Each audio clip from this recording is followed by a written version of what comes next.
Mais est-ce que je n'aurais pas super bien centré la caméra dès le premier coup? Ouah, je progresse. Enfin, au bout de 2 ans de YouTube, il serait temps. Bonsoir mes petits potes. Je reviens aujourd'hui dans cette nouvelle vidéo et ça fait longtemps, je pré-filme cette vidéo, c'est-à-dire que à l'heure où vous la voyez, ça fait quand même 2-3 semaines que je l'ai tournée parce qu'en fait j'ai eu une période de révision pour mon bac que j'ai passé à l'heure où vous regardez cette vidéo mais que je n'ai pas encore passé à l'heure où je tourne cette vidéo et qui me stresse tout simplement. Je voulais donc vous faire un petit haul parce que je prévois un peu mes vidéos à l'avance quand même. YouTubeuse organisée, you know. J'ai pas acheté énormément de choses mais il y a quand même pas mal de petites choses, donc de quoi vous faire une petite vidéo assez sympathique ma foi. Il y a un peu de contenu quand même, donc je vais pas m'attarder plus que ça et on va commencer tout de suite. Par quoi on commence? Par ça. Je prends les choses comme elles viennent.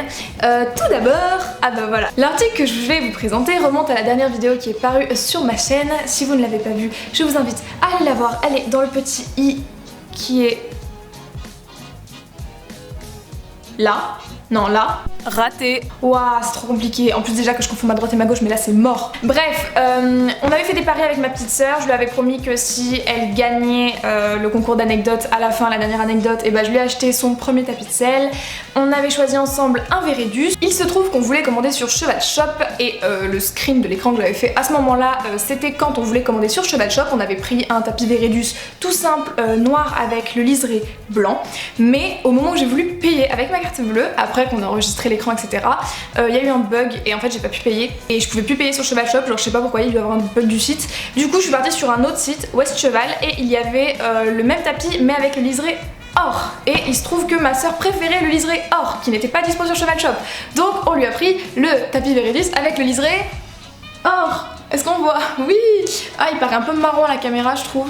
Et je suis carrément surexposée, c'est pas grave. Donc voilà, tapis Veredus noir, liseré or, il n'y a pas grand chose, il n'y a pas de nid d'abeille à l'intérieur, je suis un peu déçue, je pensais que quand même pour le prix, un tapis à plus de 50 balles, bah t'as quand même du nid d'abeille dedans, même pas. Mais je suis plutôt contente parce que ça faisait un petit moment que j'avais envie d'en avoir un. Oui, je sais, c'est pour ma petite sœur, mais vous vous doutez bien que je vais lui emprunter. Je le trouve joli, le logo, etc. La matière est toute douce, je m'attendais pas à ce genre de matière. C'est un peu genre velours mais sans l'aspect relief. Bref, j'aime beaucoup et il a coûté je crois dans les alentours de 53 €, 58 avec les frais de port qui étaient de 5 € à peu près. Ce que je m'apprête à vous présenter là, c'est pas moi qui l'ai payé, c'est une marque qui me l'a envoyé. En fait c'est une marque de bijoux, vous allez me dire ça n'a aucun rapport avec l'équitation. Bah en fait vous m'avez souvent fait la remarque, en tout cas je l'ai vu dans les commentaires, même par DM Insta, que je portais des bijoux quand je montais à cheval et c'est vrai, je vois pas pourquoi on n'en porterait pas en fait. Oui c'est un petit peu plus risqué parce que bon quand on est à cheval etc, on bouge, ça peut casser. Du coup quand une marque de bijoux, Woo We Are, m'a contacté, une marque française, pour parler de leurs bijoux en vidéo et que j'ai vu qu'en plus ils avaient des petits modèles qui pouvaient s'adresser aux cavalières comme ce petit bijou en forme de fer à cheval que je trouve juste trop mignon pour porter chance, et bah je me suis dit franchement pourquoi pas j'emporte des bijoux. Pour faire court, ils sont soit plaqués or soit en argent massif et ils sont surtout fabriqués en France, c'est trop bien. Et ce qui est cool c'est qu'à chaque fois il y a un petit pourcentage des bénéfices de chaque vente qui sont reversés à des associations comme des associations pour la recherche contre le cancer ou alors des associations comme la SPA pour les animaux etc. Moi je trouve que c'est toujours bien, t'achètes un bijou, tu te fais plaisir et en plus tu fais une bonne action, donc pourquoi pas. Quand on les reçoit ils sont dans une petite boîte comme ceci avec le petit pochon Woo We Are. Moi je les ai déjà portés du coup évidemment c'est pas super bien rangé. Bref. Du coup j'ai commandé le petit bracelet fer à cheval que vous voyez juste ici, tout fin, tout mimi, pour me porter le bonheur. Et j'ai aussi commandé, pour me faire plaisir, un petit choker en or jaune du coup avec des toutes petites perles, il est tout fin et il est double. Bon je l'ai dans les mains là mais ça sert à rien, je vous le montre sur les images qui s'affichent juste ici. Pareil, très élégant, je pense que c'est le genre de truc tu risques pas de l'abîmer non plus parce que même si tu montes à cheval, bah t'es pas non plus, tu vas pas t'accrocher à ras du cou.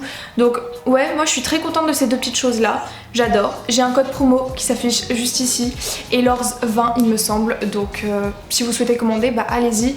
Et au niveau du prix, les bijoux en argent massif sont au même prix que les bijoux plaqués or, ce qui est logique en fait, du coup ça s'équilibre, et ils sont aux alentours de 40, 45, 35 € dans ces eaux là à chaque fois. Ça dépend après de ce que vous prenez, une bague ne coûtera pas le même prix qu'un collier, ce qui est logique. Je vous mets le lien du site dans la barre d'infos. Passons maintenant à une commande Decathlon que j'ai faite il y a quelques temps et j'avais besoin d'un pantalon pour l'été, je n'en avais qu'un, mon Time Rider, d'ailleurs avec le recul je regrette un petit peu de l'avoir pris parce que la matière n'est pas ouf et pour le coup je trouve qu'elle me tient assez chaud. Du coup je suis en train de regarder mon armoire là en fait, j'ai pris un pantalon Fuganza pour tester.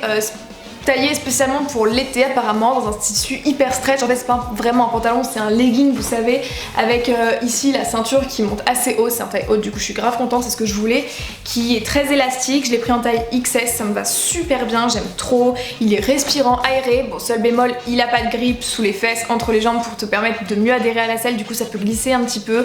Après quand t'as été habitué au pantalon Fuganza de base comme moi pendant longtemps, t'as pas non plus besoin d'un matériel de malade et de grippe sous les fesses pour être bien dans ta selle. Tu ne l'es pas de toute manière puisque si tu es comme moi, tu n'as pas une bonne assiette et tu bouges trop, tu t'agites trop dans ta selle. Bref, moi je suis quand même vachement contente de ce pantalon du coup bleu marine qui remplit parfaitement son rôle et qui pour l'été va me permettre de pas trop transpirer dans mes vêtements. Ensuite, il y a quelques temps, Sagmar, un cheval de mon club, a pété mes cloches. J'étais au bout de ma vie, j'avais 2 paires de cloches, j'en ai vendu une des deux en me disant que je gardais la plus solide. Et en fait, c'est celle-là qui a cassé. Donc j'en ai racheté des cloches. Je les ai prises en L cette fois parce que les anciennes étaient en M et je trouvais ça un petit peu limite. En fin de compte, j'ai juste pris les Fuganza toutes simples, les basiques qu'on trouve.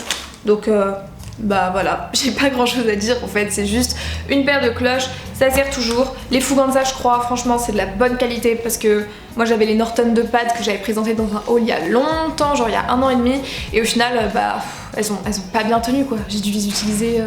Ouais non, je les ai pas mal utilisées, mais pas au point de les péter en si peu de temps. Je viens de me rendre compte que depuis le début de la vidéo, il y a des changements de couleur incessants, genre je parais vraiment orange à la caméra parce que bah la luminosité, vous savez, le soleil, il est là, il est pas là, on sait pas. Du coup bah désolée. Peut-être qu'un jour, dans une prochaine vidéo haul, vous verrez que je me suis acheté enfin des éclairages. Qui sait, on ne sait jamais. Qu'est-ce que j'ai acheté d'autre? Ah oui, je me suis pris 2 paquets de friandises Fuganza, donc celles-là elles sont aux carottes du coup et j'en ai d'autres qui sont aux fruits rouges en fait, bah c'est les mêmes mais juste que c'est aux fruits rouges. Merci Louise. Elles sont dans mon sac d'équitation, je les ai mises dans une boîte. Pourquoi j'ai pris 2 paquets? Parce que de 1 des friandises on en a jamais assez et de 2 surtout pour ça il y avait une promo donc tant qu'à faire bah voilà. Je crois que j'ai payé un truc du genre 4,50€. Bah du coup les 2 kilos parce qu'un paquet c'est 1 kg. Ensuite tout petit truc mais qui a son importance, un petit bouchon, toujours Fuganza, voilà, gris, tout simple, ou brosse douce, ouais c'est plutôt une brosse douce. Faut vraiment que je repasse mon galop 1 moi parce que je sais même plus reconnaître les affaires de pensage. Bientôt je vais vous dire qu'un cure-pied c'est une brosse à crin. Je crois que cette petite chose m'a coûté la modique somme de 2€. C'est peut-être écrit dessus, non ça l'est pas. Bref, hein, c'est un bouchon quoi, rien d'exceptionnel. Dans la catégorie soins pour les cuirs, je sais pas pourquoi c'est en sachet, ils me l'ont livré comme ça et comme j'ai pas utilisé depuis que j'ai reçu, bah voilà. C'est du savon glycériné en pchit en fait, je crois que j'ai payé ça 4,50€. Je voulais essayer parce qu'en fait je me suis fait piquer au club en savon glycériné en morceaux quoi, en savon dur. Ouais, c'est comme ça qu'on dit, bref. Et je me suis dit qu'il fallait peut-être que j'en rachète un de ces 4 parce que mes cuirs n'allaient pas rester crado indéfiniment. Et du coup, bah ça c'était au même prix si on compte pas la quantité que le savon dur de chez Fuganza, le savon glycériné, donc j'ai pris ça. On verra ce que ça vaut. Au moins ça va être pratique, je fais ça et c'est bon, pas besoin de sortir une éponge. Bah si, il faudra que je sorte une éponge dans tous les cas puisqu'il faudra que je lave mon cuir. Achat tout de même bien utile, ma foi. Et pour finir dans la catégorie cuir, ceci en fait c'est juste du cirage noir pour les bottes, tout simple. Et quand on l'ouvre, c'est comme ça là, tu frottes sur tes bottes. Bah c'est du cirage pour les bottes quoi. Par contre j'ai voulu l'essayer et de toute façon il m'en reste de l'autre, mais j'ai pas réussi à faire descendre le cirage dans la partie mousseuse. Donc si quelqu'un sait comment faire, bah je veux bien s'il vous plaît, parce que j'ai réussi à faire ça en tamponnant, mais pas plus. Donc si quelqu'un pouvait m'expliquer le mode d'emploi de cette chose en commentaire, et bah je suis toute oui. Et le dernier truc que j'ai pas avec moi mais que j'avais filmé l'autre fois en prévention de tourner la vidéo, je vous mets les images juste ici, c'est tout simplement un sac à bombe pour ma petite soeur parce qu'elle a laissé le sien s'envoler. Elle est si intelligente. Du coup bah vous vous en doutez, on n'allait pas la laisser sans sac à bombe, même si en vrai on aurait pu, hein, franchement à quoi ça sert de lui en acheter un. On lui a donc racheté ce machin Fuganza à 5€ il me semble, basique. Bon, et bien voilà, je pense que cette petite vidéo est terminée, j'espère vraiment qu'elle vous aura plu. C'était court, simple, rapide mais j'espère efficace. Si c'est le cas, n'hésitez pas à laisser un petit pouce bleu pour me le faire savoir, ça fait toujours plaisir. Un petit commentaire pour me dire ce que vous en avez pensé, mais surtout abonnez-vous si ce n'est pas encore fait parce que je suis allée sur les données analytiques de ma chaîne YouTube l'autre fois et j'ai vu que plus de 60% des gens qui regardent mes vidéos régulièrement n'étaient pas abonnés à la chaîne. Mais les gars, qu'est-ce que vous attendez en fait? Si vous regardez les vidéos, que ça vous plaît, abonnez-vous! Alors, je viens de capter que j'avais oublié de dire le tchuss de la fin, du coup bah je vous laisse sur ce magnifique drapeau français et je vous dis tchuss!